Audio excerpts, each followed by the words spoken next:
دمشق کی پرسوز گلیاں رات کے پچھلے پہر خاموش ہو چکی تھی، مگر ایک شخص تھا جو نیند سے دور زندگی کی دہلیز پر کھڑا آہستہ آہستہ سڑکوں پر ٹہل رہا تھا۔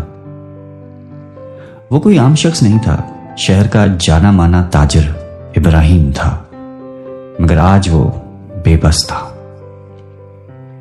فضا میں ہلکی ٹھنڈک تھی، ہواؤں میں نرمی، مگر ابراہیم کے اندر کوئی طوفان چل رہا تھا۔ ڈاکٹروں نے صاف صاف کہہ دیا تھا کہ اب زیادہ وقت نہیں، شاید 1 ہفتہ یا 10 دن، اس سے آگے زندگی کا سفر ممکن نہیں ہے۔ ولایت تک دوڑ لگائی، امید کے چراغ روشن کرنے کی کوشش کی، لیکن سب بجھ گئے۔ سب حکیموں نے اور طبیبوں نے ایک ہی جواب دیا کہ اب باقی وقت اپنے بچوں کے ساتھ گزارو تو اچھا ہے۔ یہ سن کر ابراہیم جیسے اندر سے خالی ہو چکا تھا۔ اس رات وہ ایسے ہی نکل پڑا، بے منزل، بے وقت۔ پتہ ہی نہیں چلا کب شہر کی روشنیاں پیچھے رہ گئیں اور وہ ایک پرانے سنسان پل پر آ کھڑا ہوا۔ سامنے ایک عورت کھڑی تھی، 30 کے لگ بھگ اس کی عمر ہوگی، پریشان چہرہ۔ وہ کسی مرد سے بات کر رہی تھی، التجا کر رہی تھی۔ جب ابراہیم قریب آیا تو آواز آئی، خدا کے لیے میرے پیچھے میرے بچے بھوکے ہیں، میں تمہارے ساتھ چلنے کو تیار ہوں۔ اور مرد وہ کہہ مار کر ہنس رہا تھا، تمہاری قیمت تو اتنی بھی نہیں ہے۔ ابراہیم کے قدم رک گئے، دل میں ایک ہلچل سی مچ گئی۔ وہ پلٹا اور اس عورت کی طرف قدم بڑھانے لگا۔ عورت نے جیسے ہی اسے آتے دیکھا تو خود کو زبردستی سے سوار کر مصنوعی مسکراہٹ چہرے پہ سجائی اور کہنے لگی کہ جی صاحب۔ ابراہیم تھوڑا پیچھے ہٹا اور نرمی سے بولا کہ نہیں میری بہن، ایسی کوئی بات نہیں، میں بس تمہاری باتیں سن کر یہاں آ گیا تھا۔ مجھے صرف یہ بتاؤ تمہیں کیا پریشانی ہے۔ یہ کہنا تھا کہ وہ عورت جو ابھی خود کو سنبھالنے کی کوشش کر رہی تھی اندر سے ٹوٹ کر بکھر گئی، آنکھیں بھیگ گئی اور کہنے لگی، قسم اس ذات کی جو ہمارا حال جانتے ہیں، میں ایسی عورت نہیں ہوں۔ شوہر کو فوت ہوئے 1 سال ہو چکا ہے، چھوٹے چھوٹے بچے ہیں۔ شروع میں لوگوں نے مدد کی، لیکن آہستہ آہستہ سب نے ہاتھ کھینچ لیے۔ کرایہ باقی ہے، گھر سے نکالنے کی مہلت شام تک ہے اور میرے پاس کچھ بھی نہیں ہے۔ ابراہیم کی آنکھوں میں نمی اتر آئی۔ اس نے جیب ٹٹولی، مگر کچھ خاص رقم نہیں تھی۔ پھر بھی اس کے پاس جتنی نقدی تھی عورت کو دی اور کہا کہ یہ رکھو اور اپنا پتہ دے دو، فکر مت کرو، سب بہتر ہو جائے گا انشاءاللہ۔ عورت حیرت سے اسے دیکھتی رہی، شک اور امید کے درمیان ڈولتی آنکھیں، جیسے پوچھ رہی ہو کہ کیا واقعی؟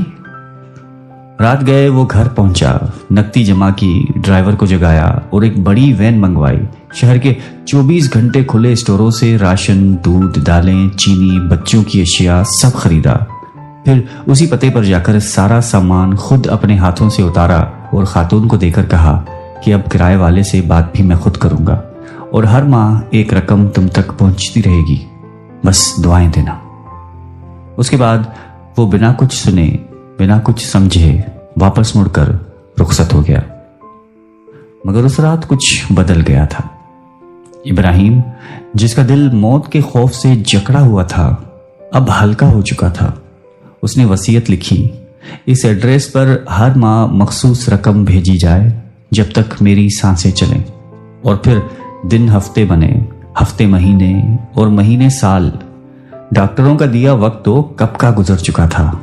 ابراہیم ہر مہینے اسی پتے پر راشن اور رقم بھجواتا رہا، 5، 10، 20 سال، یہاں تک کہ ایک رات سجدے میں پڑا تہجد کی دعا کرتے کرتے وہ اپنے رب سے جا ملا۔ جب اس کی تجوری کھولی گئی، وصیت نکالی گئی تو اس میں پرانا لفافہ ملا، 20 سال پرانی تحریر کے ساتھ۔ اس مہینے کی رقم بھیجی نہیں گئی تھی، 7 دن لیٹ ہو چکی تھی، کیونکہ تدفین اور ملاقاتوں میں وقت نکل گیا۔ اس کے بیٹے اس ایڈریس پر پہنچے اور دروازہ کھٹکھٹایا۔ وہی عورت اب 50 سال سے اوپر دروازے پہ آئی۔ بیٹے نے کہا، کہ ہم آپ کو والد صاحب کی بھیجی گئی رقم دینے آئے ہیں.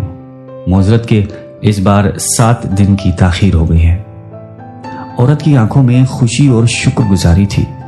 مسکرائی اور کہنے لگی کہ نہیں، اب ضرورت نہیں ہے. میرے بیٹے کو 7 دن پہلے ہی پہلی تنخواہ ملی ہے، اور آپ کے والد صاحب کو کہنا کہ اب ان پر ہماری کوئی ضرورت نہیں ہے، مگر ہم انہیں ہمیشہ دعاؤں میں یاد رکھیں گے. بیٹے ساکت رہ گئے، کیونکہ وہ یہی سوچ رہے تھے کہ 7 دن پہلے جب ان کے والد سجدے میں رب کے حضور پہنچے. حضرت علی کرم اللہ وجہہ سے منسوب ہے کہ صدقہ راز میں ہو تو رب کے غضب کو بجھا دیتا ہے.